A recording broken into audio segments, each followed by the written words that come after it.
A Bíblia nos ensina que mesmo os servos do Deus Altíssimo podem passar por crises, mas através das crises nós podemos ser trabalhados, forjados, aperfeiçoados pelo nosso Senhor. Esse é o estudo de número 1239 aqui do nosso canal Jaboque Vamos Orar. Você é muito bem-vindo a mais este estudo. Que o nosso bondoso Senhor Jesus te abençoe grandemente. E nós veremos sobre este assunto logo após a nossa vinheta.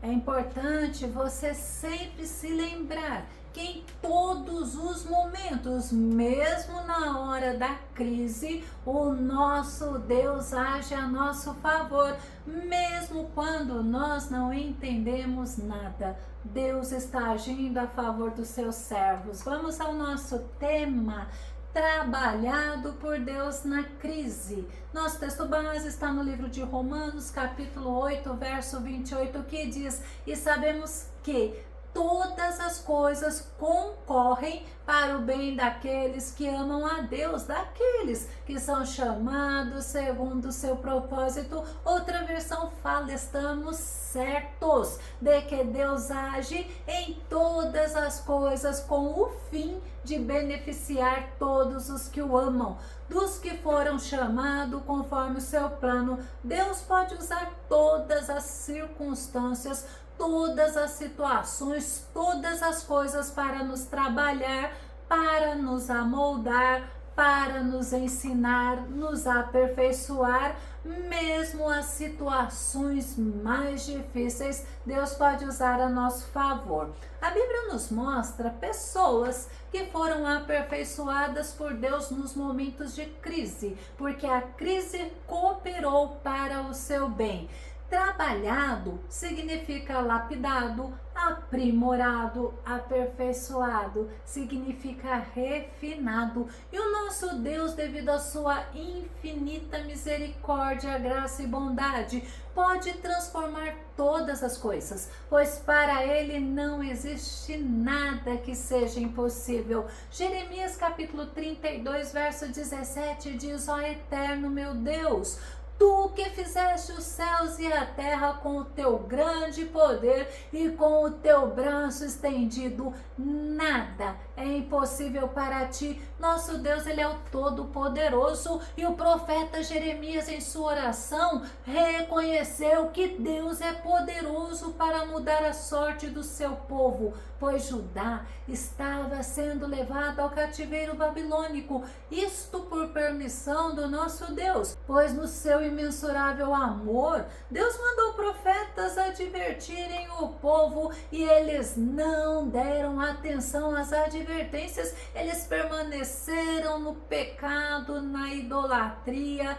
e na rebeldia. Segundo Reis capítulo 17, verso 13 e verso 14 diz: mas o Senhor advertiu Israel e Judá por meio da pregação de todos os profetas e videntes, ordenando: convertei-vos dos maus caminhos e guardai os meus mandamentos e os meus estatutos, conforme toda a lei que ordenei a vossos antepassados e que vos enviei por meio da vida e do ministério de meus servos os profetas. Porém, eles não deram ouvidos, ao contrário, agiram com a mesma sorte da teimosia de seus antepassados, que não depositaram toda a confiança no Senhor seu Deus. Os profetas anunciaram a mensagem de Deus para que o povo se arrependesse, se convertesse, abandonasse os seus maus caminhos e se voltassem para o Senhor,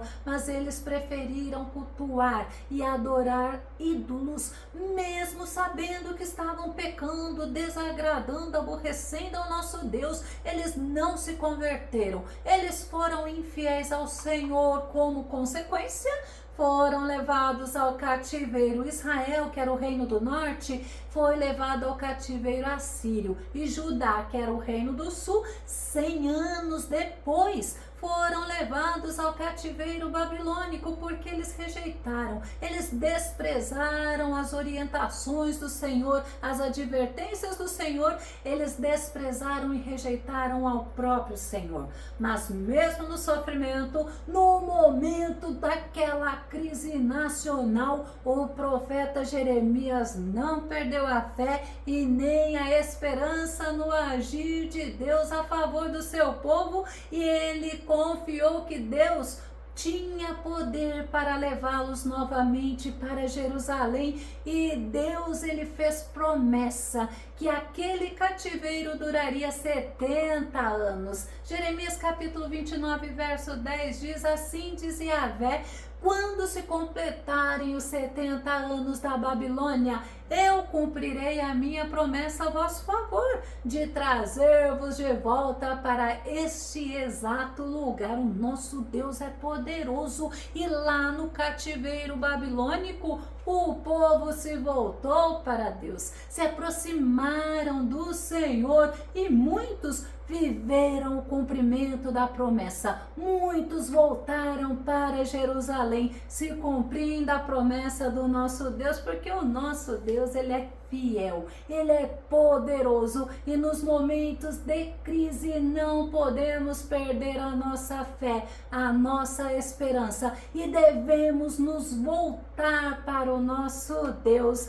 O rei Manassés, ele era filho do rei Ezequias. Ele não foi fiel ao Senhor como seu pai. Ele foi um rei cruel, um rei ímpio e um rei idólatra. Segundo Crônicas capítulo 33, verso 3 diz: ele reconstruiu os altares idólatras que seu pai Ezequias havia zelosamente destruído. Ele ergueu altares em homenagem aos Balaíns e mandou construir totens, postes sagrados, e inclinou-se em adoração diante de todos os exércitos celestes. Ele expressou culto, ele fez tudo o que desagradava ao nosso Deus em desobediência, em rebeldia. Ele perverteu o povo de Judá, levando-os à idolatria, mas o nosso Deus, que é misericordioso, advertiu-o, assim como advertiu o povo de Judá. Mas qual foi a atitude deles? Eles ignoraram a advertência do nosso Deus, não deram a mínima atenção àquele aviso do Senhor. Manassés, ele significa aquele que se esquece, e realmente Manassés se esqueceu do nosso Deus. Ele se esqueceu do Deus do seu pai, o rei Ezequias. Ele trouxe sobre ele e sobre o povo de Judá o juízo do nosso Deus. Aquela crise espiritual, a crise moral, socioeconômica, política e militar estava reinando em Judá. Eles foram invadidos pelo exército assírio. E sabe o que aconteceu com Manassés? Ele foi levado cativo de uma forma muito cruel. Segundo Crônicas capítulo 33, verso 10 e verso 11 diz: então o Senhor advertiu ao rei Manassés e a seu povo, mas não lhe deram a mínima atenção. Por esse motivo, o Senhor enviou os comandantes do exército do rei da Síria contra eles, os quais capturaram Manassés, aprisionaram-no mediante um gancho fixado nas narinas e algemas de bronze, e o levaram para a Babilônia. Manassés tinha se esquecido de Deus, mas na hora da crise, daquela aflição, daquela angústia e do sofrimento, ele se voltou para Deus. Segundo Crônicas capítulo 33, verso 12 diz: em sua profunda angústia, Manassés buscou as misericórdias do Senhor, o seu Deus, e reconhecendo seu erro, humilhou-se muito diante do Deus dos seus antepassados, aquele rei soberbo, cruel, profano, idólatra, que tinha perdido tudo, mas quando se voltou para Deus, ele se voltou arrependido, humilhado, ele buscou as misericórdias do Senhor, ele reconheceu o seu pecado, ele alcançou graça diante do nosso Deus. Segundo Crônicas, capítulo 33, verso 13, diz: quando ele orou, Yahvé o ouviu e atendeu o seu pedido e o trouxe de volta a Jerusalém, a seu reino. E assim Manassés concluiu em seu coração que Yahvé é Deus. Manassés, na hora da crise, o que ele fez? Ele buscou as misericórdias do Senhor. Ele foi restaurado. Ele teve o seu reino restituído. Ele reconheceu que somente o Senhor é Deus. Manassés foi trabalhado, foi lapidado, foi aprimorado, ele foi aperfeiçoado. Ele foi refinado pelo Senhor Todo-Poderoso e ele viveu um novo tempo na presença de Deus. Josafá, ele era rei de Judá. Ele caminhou com Deus, ele era fiel, obediente, temente ao nosso Deus. Segundo Crônicas, capítulo 17, verso 3 e verso 4 diz: Yahvé caminhava com Josafá, pois sua atitude foi aquela que de início seguira seu pai e não se deixou seduzir pelo culto aos Baalins. Antes, buscou ao Deus de seu pai e andou nos seus mandamentos e não imitou as práticas pecaminosas do povo de Israel, o reino do norte. Josafá, ele andou com Deus, ele foi abençoado por Deus, ele foi acumulado de riquezas e glória, mas certa vez uma crise se instaurou no reino de Judá, pois uma grande multidão de soldados se uniram contra ele, fazendo guerra contra Judá. Segundo Crônicas, capítulo 20, verso 1, diz assim: depois disto, os filhos de Moabe, os moabitas, os filhos de Amon, os amonitas, juntamente com alguns dos meunitas, decidiram atacar o reino de Josafá. A crise chegou ao reino de Josafá e Josafá sentiu um grande medo, assim como o povo de Judá. Eu vou citar o início do segundo Crônicas, capítulo 20, o verso 3, a parte A, que diz assim: Josafá sentiu grande medo. Josafá reconheceu que ele não era forte o suficiente para pelejar contra aquele enorme exército, mas que o Deus que ele servia era forte, era grande, era poderoso e era vencedor.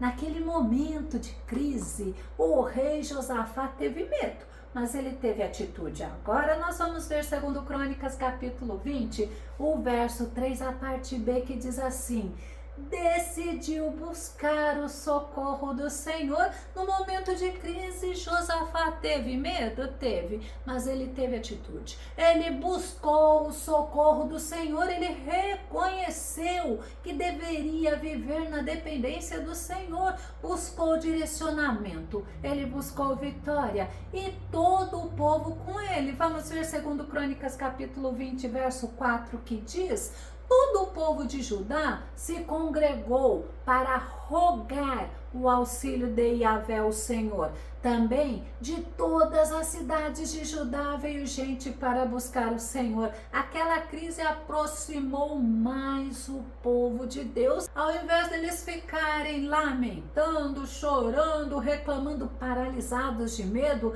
eles se aproximaram de Deus. E naquele momento de crise, o rei Josafá convocou o povo, além de orar, para jejuar. Segundo Crônicas, capítulo 20, verso 3, a parte final que diz: e convocou jejum nacional em toda a terra de Judá. Todos jejuaram e oraram.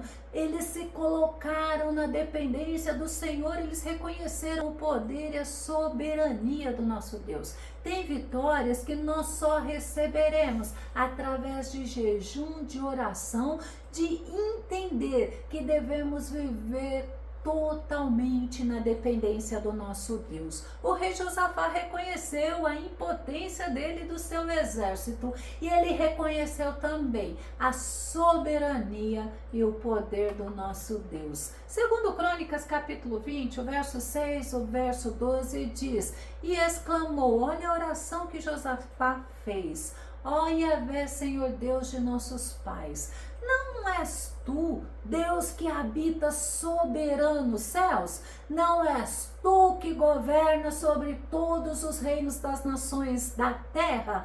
Na tua mão há poder e força, e não há quem te possa resistir ao nosso Deus. Acaso não exercerás teu juízo sobre eles, posto que não temos poder suficiente para enfrentar esse exército imenso que vem nos atacar? Eis que não sabemos o que fazer. Contudo, os nossos olhos se voltam para ti. Ele fez uma oração sincera, reconhecendo quem era o Deus que ele servia e que somente Deus poderia socorrê-los e solucionar aquela crise militar. Josafá e todo Judá voltaram-se para o Senhor e estavam com os olhos fixos no Senhor. Deus ouviu as orações e Deus respondeu através do profeta Jaziel. Segundo Crônicas, capítulo 20, verso 15 diz: e falou o profeta: prestai atenção todo o Judá e vós, habitantes de Jerusalém, e tu, ó rei Josafá, assim diz o Senhor, não temais, nem vos assusteis por causa dessa grande multidão que se dirige contra vós, porquanto essa luta não é vossa, mas de Deus. Aquele povo que estava com medo foi fortalecido pelo Senhor. Deus agiu a favor do seu povo, transformou os corações temerosos com sua gloriosa promessa e deu vitória a eles, pois o Senhor pelejou aquela guerra. Nós devemos estar assim como eles, com os nossos olhos fixos no Senhor, como nos ensina o autor de Hebreus. Hebreus capítulo 12, verso 2 diz: olhando fixamente para o autor e consumador da fé, Jesus, o qual, por causa do júbilo que lhe fora proposto, suportou a cruz, desprezando a vergonha, e assentou-se à direita do trono de Deus. As crises podem nos alcançar, mas com os nossos olhos fixos no Senhor, não enfraqueceremos na fé, mas estaremos certos da vitória, caminhando com nosso Senhor,